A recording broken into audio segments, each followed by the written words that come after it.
வணக்கம், நான் Shenbagavalli. Multiple ID benefit பற்றி இந்த வீடியோவில் பார்க்கலாம்.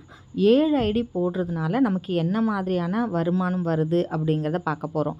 போன வாரம் என்னோடய டீமில் 2 மாற்றுத்திறனாளிகள் ஜாயின் பண்ணாங்க.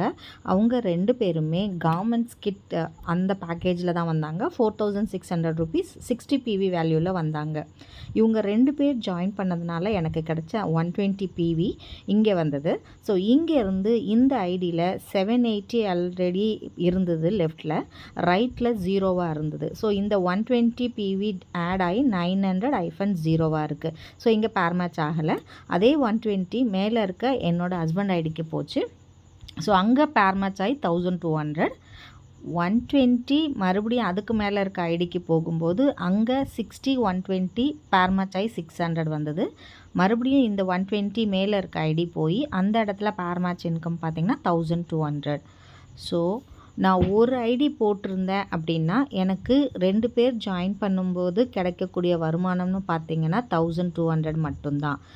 இதே நான் 3 ஐடி போட்டிருக்கேன்.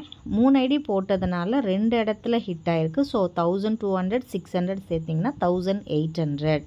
ஆனால் நான் இப்போது 7 ஐடி போட்டிருக்கேன். 5 ஐடி என் பேர்லேயும் 2 ஐடி என் ஹஸ்பண்ட் பேர்லேயும் போட்டிருக்கேன். ஸோ ஹஸ்பண்ட் பேரில் போட்ட ஐடிக்கு ஒரு 1200 ருபீஸ் எனக்கு இன்கம்மாக கிடச்சிருக்கு. ஸோ மொத்தம் பார்த்திங்கன்னா 3000 ருபீஸ். ஒரு ஐடி போட்டிருந்தேன்னா ஒரே ஒரு இன்கம் தான் வரும். 3 ஐடி போட்டதுனால 2 இடத்துல ஹிட் ஆகி எனக்கு 1800வும், 7 ஐடி போட்டதுனால 3 இடத்துல ஹிட் ஆகி டபுள் ட்ரிபிள் ஹிட்டாகவும் எனக்கு இன்கம் கிடச்சிது. ஸோ மல்டிபிள் ஐடி பெனிஃபிட் இதுதான். இது எல்லாருக்கும் பொதுவானது. வாழ்வோம் வாழ